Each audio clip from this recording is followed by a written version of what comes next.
Franchement, j'ai une question. Est-ce que toi aussi, tu ouvres TikTok vite fait et genre, tu disparais? Genre, vraiment. On revient à la réalité, il fait nuit. Alors que tu as voulu juste regarder une seule vidéo. Moi, ça m'est arrivé il y a pas longtemps de cela. Et je me suis dit un truc. C'est pas normal qu'une application puisse te captiver à ce point-là. Je devrais enquêter sur le sujet. TikTok, ça sort pas de nulle part. Derrière, il y a une application chinoise qu'on appelle ByteDance. Et eux, leur spécialité, ce n'est pas les réseaux sociaux, c'est plutôt comprendre les gens grâce aux algorithmes. En 2016, ils sortent une application qu'on appelle Douyin en Chine. Le concept est simple. Tu fais défiler, scroller des vidéos à l'infini et ça marche du tonnerre en Chine.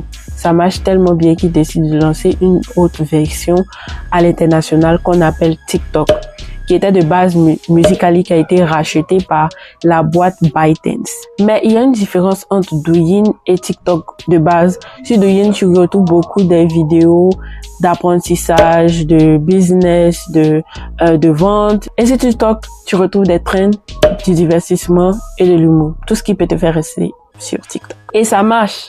Et même très bien. Et TikTok envahit le monde. Mais ce qui est fou, c'est que TikTok n'a pas gagné juste parce qu'ils sont fun. Non. Ils ont changé une règle. De base, quand tu vas sur les réseaux sociaux, tu vois le contenu de personnes que tu suis. Mais avec TikTok, dès que tu rentres sur la plateforme, on te balance direct des vidéos sans demander ton avis. Et bizarrement, ça te plaît. Genre vraiment, c'est comme si quelqu'un connaissait tes goûts mieux que toi. Tu regardes une vidéo drôle, on t'envoie 10 vidéos encore plus drôles. Tu regardes une vidéo bizarre, on t'envoie 10 vidéos plus bizarres. À un moment, tu te retrouves à voir un mec qui découpe du savon, une grand-mère qui fait du gaming et un gars qui t'explique des théories cheloues sur les réseaux. Et tu ne comprends même pas comment tu es arrivé là. Parce qu'en vrai, tout ce que tu fais est analysé, pas juste tes likes. Combien de temps tu regardes, à quel moment tu scrolles, ce que tu ignores, ta localisation, tes contacts. Et so and so on. Et avec ça, ils construisent une version digitale de toi, ultra précise. Du coup, ton fil d'actualité devient littéralement toi. Tes goûts, ton humour, tes centres d'intérêt. Et c'est pour cela que tu peux rester sur cette plateforme pendant des heures. Parce que ton fil devient parfait. Trop parfait même. Et c'est là que ça devient dangereux. Parce que tu n'as même plus besoin de chercher. Tout vient à toi. Et toi, tu ne fais que scroller, scroller, scroller et scroller. C'est flippant. Il y a un moment qui m'a marqué. J'étais sur TikTok. Je scrolle. Et à un moment, je regarde 2 heures. J'ai passé près de 2 heures de temps sur TikTok pour des vidéos dont je ne me souvenais même plus. Et c'est là que je me suis rendu compte qu'il y avait un réel problème.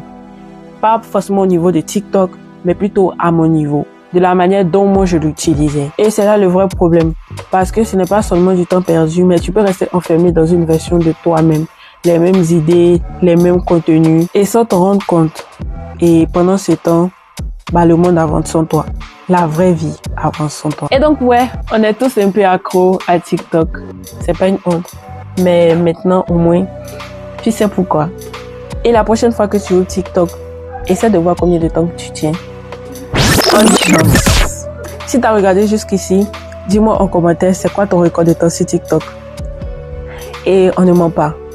Merci d'avoir regardé cette vidéo. Et si tu as aimé, je t'invite à partager, liker et abonne-toi pour plus de vidéos. Merci.